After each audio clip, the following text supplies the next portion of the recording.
We can't afford Samit Sarkar, are you ready to just take all of your free time and just dump it right down into a well? Yes, absolutely. Are you ready to do that again, I should ask? Because you and I are both certainly familiar with that activity playing Destiny as much as we have. And now the Taken King is out today, the day this video is going up. And I imagine a whole new batch of time is just going to go right down in there to hang out with baby Jessica. Yeah, I've spent, I don't know, to 170 something hours. Good Lord. So this is video of you playing the Taken King. With Bungie. It's not, I would say it's not a comprehensive video. For instance, you only check out one of the new subclasses. So I wanted to talk to you sort of about your experience playing. You've played what, about 15 hours of it at this point? Yeah, that's what we played at the event. What can you tell me about it? Well, first off, it's really, really good. It's the best, I think, or some of the best stuff that Destiny has to offer. Whether you're talking about the story or the strikes or the quality of life improvements that they made with the 2.0 update last week. It's just a lot more fun to play. In true, like, I don't know, it's sort of reminiscent of Diablo's Loot 2.0 patch. Like, this free thing has completely changed the game for the better, regardless of whether or not you buy the Taken King. And I did a big video on all the changes that came in 2.0, so if you're curious about that, go check it out. But I think maybe it's probably going to be kind of hard to divorce your feelings of the Taken King from those 2.0 changes, because they're pretty far-reaching. Mm-hmm. What we're seeing now is one of the new strikes. And the coolest thing that I saw in this video, and I was hoping you can go more into it, is they've talked about how they're making like boss fights more than just these bullet spongy battles, but it seems like they're also sort of diversifying the challenges that they're throwing at you in the different missions. For example, this hallway of death, which lives up to its name because it kills you a couple times. Mm-hmm. Can you talk a little bit about like some of the clever new stuff they're throwing in? Yeah, so all of the new strikes, there are 3 of them, 4 if you're on a PlayStation, and this one's called Fallen Saber. All of them really mix up the encounters that you have through the strike on the way to the boss. So there are areas where the enemies can change, or they'll spawn from different points. Just to mix things up a little bit. You can see there that one of the players is carrying an item from one end of the hallway back to the other, and that's in a couple of strikes, and it adds sort of an interesting this idea of now you have to protect this person because they can't use their guns while they're holding it. Yeah, it's what you might call a sort of light raid-esque mechanic. It's the kind of thing that you would see in, say, the Vault of Glass or Crota's End. And they've brought a little bit of that into the strikes, which makes them much more interesting. In some of the strikes, they're also in the boss battle. In this particular strike, what you have is, the boss is kind of a standard, you shoot him and he goes down, but the room has environmental hazards, just like that hallway. Pay attention when you're watching this video, because the shank that you're fighting changes the room, and that kills the 3 of you more than I think the boss itself. If memory serves, I don't know if you had a chance to try this out, but some of the older strikes are also getting updated to change and add sort of this idea of different types of difficulty into the mix. Although I don't think we've seen that yet. I did play the Dust Palace strike, which I think was a PlayStation exclusive and is now going to be available to Xbox players as well. That's one where there's early on in the strike you enter this sort of multi-level structure, and there are some different Cabal variants that can show up in that spot. Interesting. So right now you're playing as the new Hunter subclass, the Night Stalker, I think is what it's called. Mm-hmm. How did that one treat you? Because I know that's the one that you spent pretty much all of your time with. Yeah. So I'm. A Hunter is my main, and I love the Night Stalker. I didn't think I was going to, because it's more of a defensive support class. Yeah. But when used in tandem with the other new subclasses, it's really potent. So its super is this bow that slows down enemies in the, like, you fire the arrow and it slows down enemies in the area, and also kind of brings them together. And so you can, fire that shot. Oh, see, I fell to the floor here. Yeah, you opened the floor up right under you. That was great. Yeah. you can fire that one shot, and then let's say you've got your buddy playing as a Sunbreaker Titan. He can go all hammer bro with his super and just throw flaming hammers at this, stationary enemy. So it's really great when used with friends. I've seen a few things, too, where the actual position of bosses is really important. Here in a little bit, we're going to show some of the Court of Oryx, and there's bosses in that where you have to fight 2 at a time, but you can only damage them when they're together. So having a Night Stalker there seems pretty important. Did you get a chance to play with the Stormcaller or Sun guy? A Sunbreaker, yeah. So like I said, there, you've got the flaming hammers as the Sunbreaker super.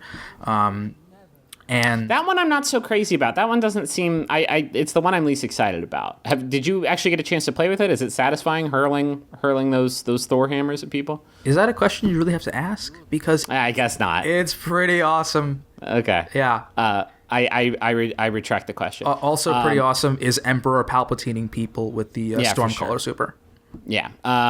So here's just a quick look at some of the new feats. How did the new weapons treat you? We've gotten a chance to play around with some of those with the 2.0 patch. The Gunsmith has offered a few new guns that are coming in the Taken King, and they feel pretty different and they sound different. Like it seems like there's just sort of a new design for the weapons in the Taken King. Would you say that's fair?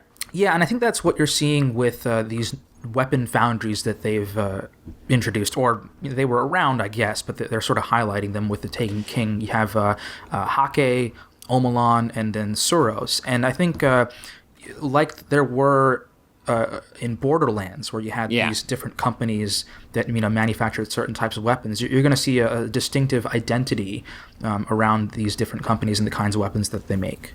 I love your hair, by the way. Yeah, me too. It's awesome. It's really very exciting. This isn't your character, right? This is just a loner that they gave you? No, this is my character. They loaded up our hunters. That's a bold style choice, Samit. Yeah, well, you know me, I'm stylish. I do know that about you. Did you get a chance to play around with any of the swords? No, I did not get a chance to mess around with the swords, unfortunately. I did get there's a new sidearm that you get at some point in the campaign. That's pretty cool. There's also a pretty cool auto rifle that I was using for a while, which surprised me because I never use auto rifles right now. Well, they were nerfed into oblivion for a very, very long time, and now they're finally back in a place where you can use them again. I'm excited to use auto rifles again.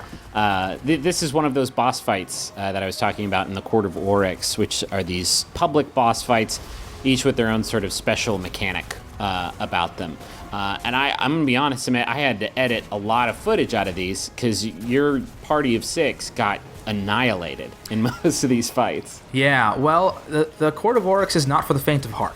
And it's really cool the way it works because you sort of find these items or you pick them up as loot, and you don't know if they are what they do. They're things called runes, and then you find this Court of Oryx area. It's a distinct spot on the Dreadnought, and you go there and you offer up this rune to a statue, and that's what spawns these battles. And while patrol missions are still limited to 3 people, it's a public event, so anyone who's in that instance and happens to stroll on by the area can join you in the fight. And there are 3 different tiers of Court of Oryx battles. So you've got the tier 1s, which is like a fire team can probably handle it as long as they're a reasonably high light value. But once you get to tier 2 and then the tier 3, which we didn't even get to see, things get really hairy.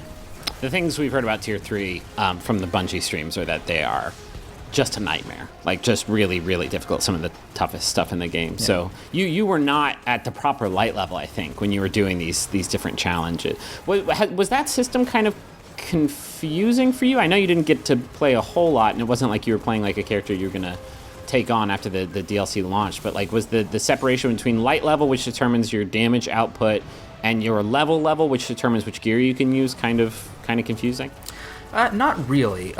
So you see at the the bottom center of the screen, there's that bar. That's showing your current level and experience. And at this point, you see I've already reached the level cap, so that's just my progress toward my next mode of light. Right. And honestly, the ramp to level 40, which is the new cap in the Taken King from 34, which it was at the end of House of Wolves, isn't that long. I think I reached level 40 like the first day we played, maybe within 10 hours of starting playing the Taken King. So, level 40 is not the same, major milestone that it used to be. It's really all about increasing your character's light.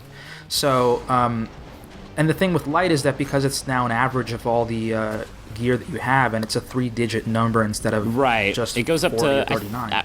I want to say it goes up to 310, something like that. Yeah, they haven't. They wouldn't tell us what like the light cap was, so we'll see. But still, that's a far cry from like if you're level 29 and you're fighting somebody who's level 30, like they are going to annihilate you. Right. It's a bigger difference from like, oh well, I'm 270 and I needed to be 285, so it's only a little bit more difficult. Yeah, exactly.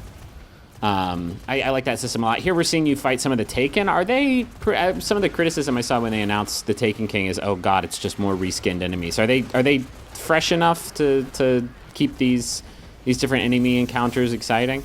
Yeah, I think so. So the thing with the Taken is that although they are different looking versions of existing enemies, they have different characteristics. So just because you see a Taken acolyte, it doesn't mean that it's going to act the same way a normal Hive acolyte does. So, sure. You are going to have to be on your toes. Like, you see the Taken Phalanx there has that kind of shockwave move that he does with his shield, which a regular Cabal Phalanx certainly does not have. He just sort of uses it as a shield bash. So, fighting them is a lot of fun, and it becomes really interesting when, as you see in this fight, you've got regular sort of Hive enemies plus Taken, Cabal, or for example. So I think the interplay between the Taken and other the existing types of enemies is really interesting. We only have a minute left. How has the writing improved in the Taken King? I hear they're putting sort of more of an emphasis on actually developing the characters out a little bit more. Yeah, the writing is way better than it's been. I mean, Bungie was taking strides in the previous 2 expansions, but it's terrific. It's actually funny. I think Nolan North does a really good job as Ghost in conveying some character, and also the expansion makes really good use of the characters that you already kind of know, and you just get to know them better. And there's like witty banter between them, and they get to have these defined roles that you kind of come to know. And I can't remember the last time that I laughed while playing a Destiny story mission, but it happened a bunch while I was playing Taken King. Cool. We're going to have a lot more video. We're going to be streaming and doing all kinds of coverage throughout the week of the Taken King, so stay tuned.